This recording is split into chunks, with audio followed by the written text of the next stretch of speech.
Not long ago, the family sedan was the standard bearer of the auto industry. It's where we Americans turn for our next ride, and the competition was fierce. But as cars continue crossing over into SUVs, the significance of the midsize sedan has been greatly diminished. Yet for those who have kept the candle burning, the choices may have been reduced, but the vehicles themselves are better than ever. Case in point, the car formerly known as the Optima, this is the all-new Kia K5. When it comes to actual cars, few automakers have you covered quite like Kia. Rio, Forte, Stinger, Cadenza, K900, and now K5. From 16 to 60 grand, there's something in there for everyone. And this one here is the middle child. You could think of it as a front-wheel drive Stinger, if you will, with its similar sports sedan look and feel. Long gone are the days of boring in this class. Now you've got to bring it, both in style and drive. The K5 is offered in 5 trim levels, and I've got the 2 most interesting here, at least until the racier GT arrives later this fall. Now, the GT line is characterized by its sporty appearance, legit performance tires, and optional all-wheel drive. It's definitely the K5 with the most attitude, with a starting price of $26,355. Meanwhile, this K5EX takes on a more luxurious, mature persona, with a standard panoramic sunroof, heated and ventilated front seats, sat radio, an optional 12-speaker Bose audio system, and a wireless device charger. It starts at just under $29,000. As is the new normal during the pandemic, product launches are done in a hit-it-and-quit-it style on your home turf for 24 hours. So I'm driving both of these K5s to explore their unique flavors with a tropical storm thrown in just for fun. But frankly, they're not as different as you might think. Mechanically, these two are identical right down to the Pirelli rubber. So though the GT line likes to flaunt its stuff, it doesn't possess any superpowers. There's not even any paddle shifters in this model, a rare Kia misstep. Both are powered by a Hyundai Kia staple. The energetic 1.6-liter Turbo 4 made it to an 8-speed auto, producing 180 horsepower and 195 pound-feet of torque. The Sonata's base 2.5-liter engine is not on the menu over at Kia. And I mention the Sonata because it is this car's corporate twin. But the K5 is much more attractive than the new Sonata and offers some goodies that the Hyundai doesn't, and vice versa, such as all-wheel drive and wireless Apple CarPlay.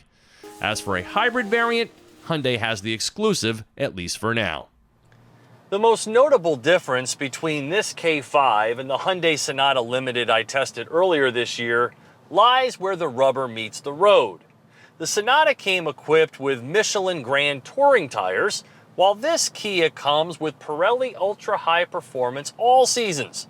Now this leads to a more athletic drive with improved steering feel without any degradation to the ride quality or cabin quietness.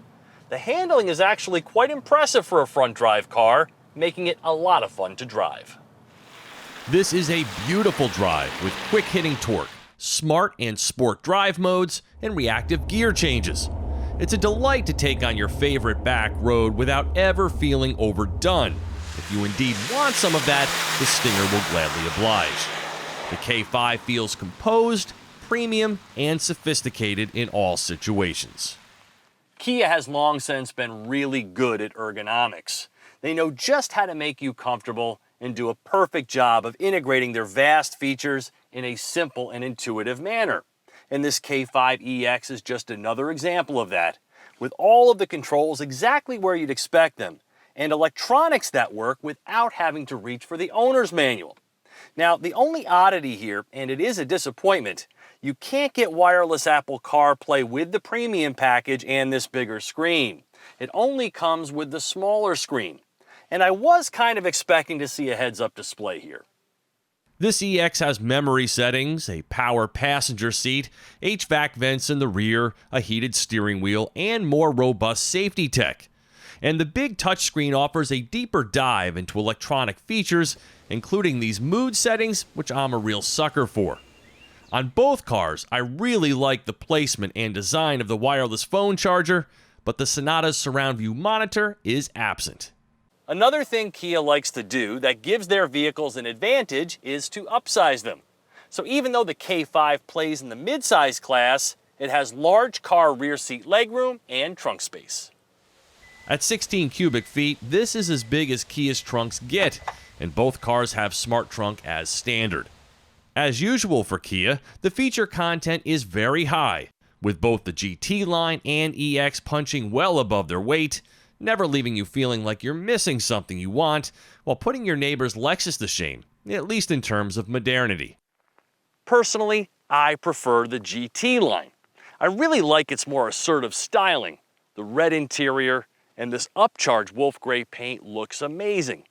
Plus, I could live without the handful of goodies it lacks when compared with the EX trim.